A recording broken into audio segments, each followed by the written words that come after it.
Welcome in. I'm Rachel Baribeau. I'm your college football playoff insider. And welcome, ladies and gentlemen, to the week that you have all been waiting for. And we know the results now. We know the top four teams. And I eagerly await my talk with Rob Mullens, the chairperson of the committee, the selection committee, to talk about what the conversations were like inside that room. I understand it was very intense. I understand that it went until late into the night last night and started again this morning.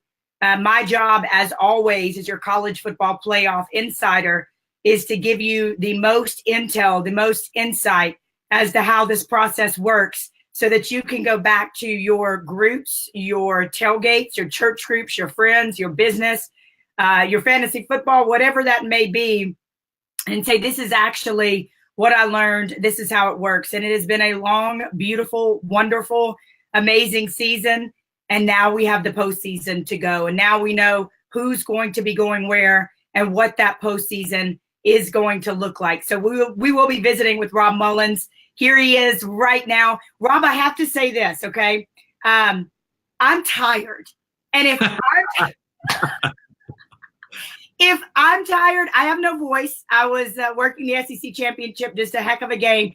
If I'm tired, I think we probably speak for all the football fans out there that it was amazing, wonderful season. And we've arrived at the end of it at the beginning of the most glorious time of year, and that's the postseason. No, it was another outstanding season. College football brings so much each and every year, and an outstanding final weekend to the regular season. So yeah, we're all a little sleep deprived, but that's okay. There was a lot of excitement that led us to this. And we're probably all still riding on a little adrenaline. We are, my friend. All right, let's get right to these questions. Talk to me, Rob. I'm going to hit you with a hard one here because this is something that has been discussed and been asked to me a lot, especially since last night. And what is the committee's definition of the best four teams in the country? Well, that's probably a little bit in the eye of the beholder, right? And I think that's the beauty of this setup. You've got 13 football experts who care deeply about the sport, who are passionate about it, who understand the importance of the role. So again, as we've talked about each week, we have a lot of things at our disposal. We get to watch all the games. We have a lot of data. So it probably, may vary a little bit by person. But it's all of that mixed into one. And then, again, we have our protocol that we can fall back on as well to help us sort between teams that are really close. So you all did watch the games together for the first time. America's dying to know, as am I. Help us. What were some of the discussions that were had? I lost you a little bit there, but some of the discussions, we watch the games like fans would. There's lots of oohing and ahhing. We have multiple games on, so we're checking out a lot of games. There's a lot of sidebar conversations, but when big things are happening, we all kind of lock in on the one game. I think my favorite takeaway is I had a chance to sit with Hall of Famer Ronnie Lott, and there's no such thing as a good pass interference call on the defense in his mind. Wow. And listen, I think America, they want to know that. They want to know who you sat next to, what you talked about, what were the discussions. Were there any particular discussions that you remember during the SEC championship? Because Florida, at least for a couple of quarters, stood toe-to-toe with the number one team in the country. Yeah, no, when you're watching that Georgia-Alabama game, the intensity really comes through the TV. We're not there, but we're in a room watching it. We were so impressed by both teams and how hard they were playing and all the plays that were being made for sure. And it's fun to have, coaches in the room too, just to talk strategy and learn, from their experiences and hear them relay, how things went in their career. Rob Mullens, what was the most intense argument or debate this final ranking session? Well, hands down, the debate about who should be the fourth team in the playoff. Okay. We spent considerable time well into the morning hours. We came back after the champ games. We're back in the committee room about 11 p.m., a little before 11 p.m., went till after 1:30 a.m. and spent the majority of that time talking about 4, 5, and 6, debating Oklahoma, Georgia, and Ohio State for that last position. Rob, particularly when you're talking about Oklahoma over UGA, because there was an argument to be made in some people's minds that Sure. UGA was one of the top 4 teams in the country. Talk to me about how that debate and that discussion went.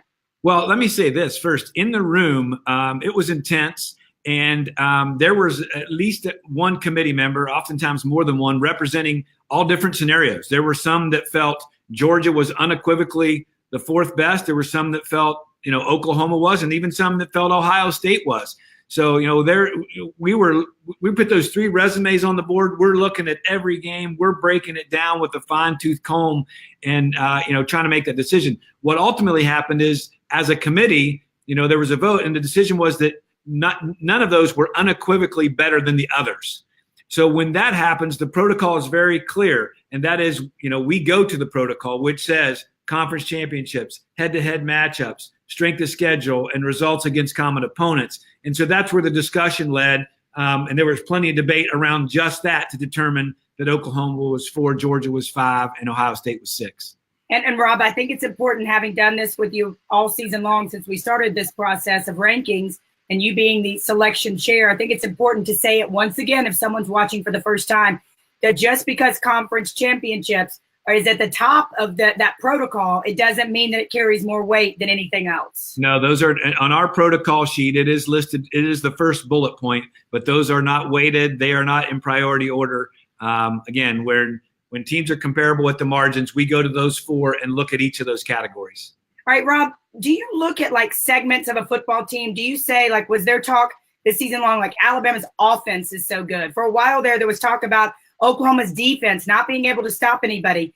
But Oklahoma's defense had a better outing this past weekend than they've had in previous weeks. Was there discussion particularly about their defense, Oklahoma's?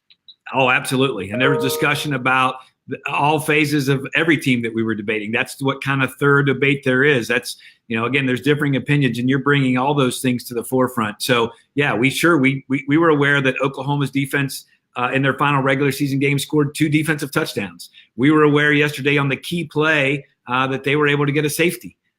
So sure, that's part of the discussion and debate.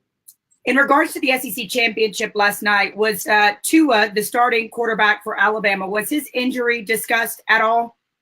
No, I mean, we're aware of it. We watched it. We all were impressed with Jalen Hurts' ability to come in and lead his team to an SEC championship. But today, or last night, and then this morning, as we ranked the teams, that was not part of our discussion and debate.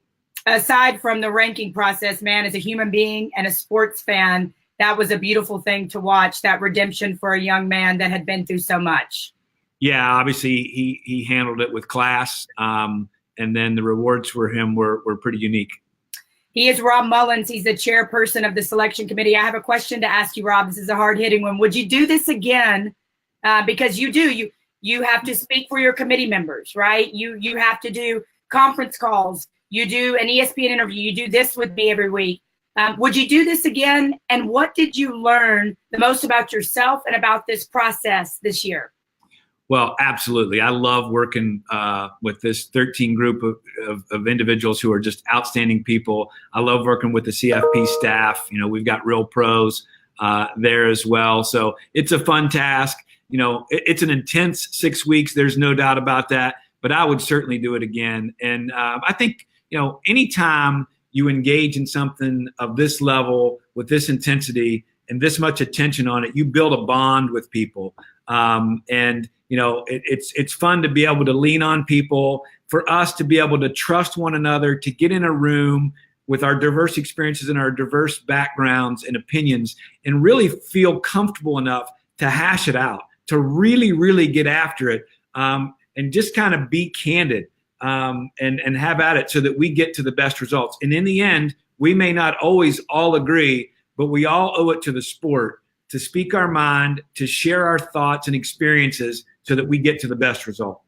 One last question. A lot of people are asking me even now about the recusal process, how that worked this season, particularly this past weekend with some of the teams that you were discussing and ranking.